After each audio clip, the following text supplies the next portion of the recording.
Hi, this is సంధ్య. ఎలా ఉన్నారు? Last time video నచ్చింది కదా, ఫ్యాషన్ డిజైనింగ్ గురించి ఫుల్ డీటెయిల్స్ అడిగారు కదా, ఇచ్చాను కదా. మీకు యూట్యూబ్లో ఎక్కడ దొరకుండదు అలాంటి వీడియో. ఎందుకు అంటే అన్నీ ఒకే దానిలో కవర్ చేశాను. ఎవరు కూడా చెప్పరండి నేర్చుకున్నప్పుడు. ఎందుకంటే చాలా ఖర్చు పెడతారు, ఎఫర్ట్ పెడతారు. ఫ్యాషన్ డిజైనింగ్ అంటే ఏంటేంటో అనేసుకుంటారు.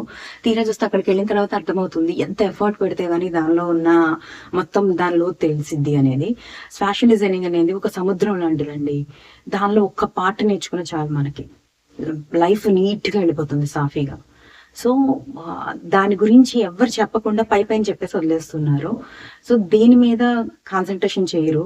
కొందరు టైలరింగ్ మీదకి వెళ్తారు, కొందరు ఇంకొక దాని మీదకి వెళ్తూ ఉంటారు. కానీ దేని మీదకి వెళ్ళాలి ఏంటి అనేది మనకే తెలుస్తుంది. అంటే మనకి దేని మీద ఇంట్రెస్ట్ ఉంది. కొందరికి వర్కుల మీద ఉంటుంది, కొందరు పెయింటింగ్, కొందరికి స్క్రీన్ ప్రింటింగ్. ఇట్లా ఎవరికి నచ్చిన వర్క్ వాళ్ళు చేసుకుంటూ ఉంటారు.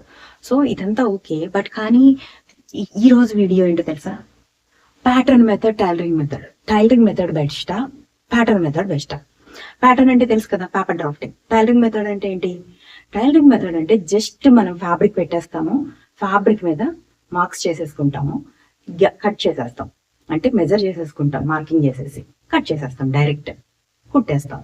నెక్స్ట్ ప్యాటర్న్ అంటే ఏంటి? జస్ట్ పేపర్ ఒక బ్రౌన్ షీట్ తీసుకుంటాము, మెజర్మెంట్స్ తీసుకుంటాము, డ్రాఫ్టింగ్ చేసుకుంటాము, కటింగ్ చేసుకుంటాము, దాన్ని తీసుకెళ్లి ఫ్యాబ్రిక్ మీద పెట్టి అప్పుడు కట్ చేసుకుంటాం కదా.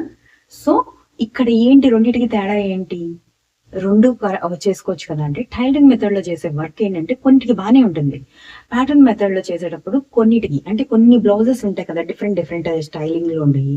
ఇలాంటి బ్లౌజెస్ ఏమవుతాయి అంటే మనం ఫస్ట్ టైం డైరెక్ట్ కట్ చేయకుండా ఇట్లా కట్ చేసి పెట్టుకుంటే మనకి ప్రొఫెషనల్ గా చేయగలుగుతాం. ఇంకొకటి, టైలరింగ్ మెథడ్ లోనే ప్యాటర్న్ డ్రాఫ్టింగ్ కూడా చేస్తారు చాలా మంది. టైలరింగ్ మెథడ్ లో ప్యాటర్న్ డ్రాఫ్టింగ్ చేయటం వల్ల ఏమవుతుందంటే మనకి బ్లౌజ్ ఫ్లెక్సిబుల్ ఉండదు. ఫ్లెక్సిబుల్ అంటే తెలుసు కదా, ఇక్కడ నెక్ టైట్ ఉంటుంది చాలా మందికి. నెక్ టైట్ ఉంటే వేసుకోలేము. ఇప్పుడు హ్యాండ్స్ ఇలా అయితే మనరు వీళ్ళు కంఫర్ట్ ఉండదు. ఇక్కడ మనం బ్యాక్ తిరిగినా, ఫ్రంట్ తిరిగినా, ఎటు తిరిగినా మనకి ఈ దీనిలో కంఫర్ట్ ఉంటుంది. దీనిలో ఏంటిది అది అంటే బాడీ బ్లాక్ త్రూ వెళ్ళామంటే, బాడీ బ్లాక్ అంటే ఏంటి అంటే అది ఫ్యాషన్ డిజైనింగ్ లో ఉన్న ఒక ప్యాటర్న్ మేకింగ్ లో మెయిన్ రోల్ అనమాట అది. సో దాని త్రూనే బ్లౌజెస్ కానీ ఇప్పుడు చాలా డిజైన్స్ వస్తూ ఉంటాయి కదా, గౌన్లు, షార్ట్ టాప్స్, క్రాప్ టాప్స్, ఇంకా చాలా ఇంకా ఎన్నైనా రావచ్చండి. లేడీస్ కి సాధ్యమైనంత వరకు టాప్ ఏదైతే మనం క్రియేట్ చేస్తామో అదంతా బాడీ బ్లాక్ త్రూనే అవుతుంది. సో మనకి బాడీ బ్లాక్ ఒక్కటి నేర్చుకుంటే చాలా పర్ఫెక్ట్ గా దాన్ని బేస్ చేసుకుని డాట్ మ్యానిప్లికేషన్స్, డాట్స్ అంటే తెలుసు కదా, డాట్ మ్యానిప్లికేషన్ చేసుకుని పర్ఫెక్ట్ గా మనం ఎవరికైనా సరే కుట్టగలుగుతాం. కాకపోతే ఒక పర్సన్ ని మళ్ళీ ఇంకో పర్సన్ కి వాడకూడదు. ఎందుకంటే చిన్న మార్పులే కదా అని చేసేస్తూ ఉంటారు. దానివల్ల కొంచెం మళ్ళీ ఫిట్టింగ్ తేడా వస్తుంది. సో ఇలాంటి అందుకనే బయట మీరు కొనుక్కునేటప్పుడు మెజర్మెంట్స్ ఇచ్చి చాలా మంది ప్యాటర్న్స్ కొనువేసుకుంటున్నారు. ఎవరిది వాళ్ళు కొనుక్కుంటే ఓకే, కానీ మన షాప్ లో పెట్టి మనం చేయాలి అంటే మాత్రం అవి చాలా అన్పర్ఫెక్ట్. మనకి వర్క్ వచ్చి ఉండాలండి. దేని మీద మనం ఆధారపడకూడదు. ఇప్పుడు దేని మీదైనా ఆధారపడ్డాం అనుకో మనం ఏమీ చేయలేము.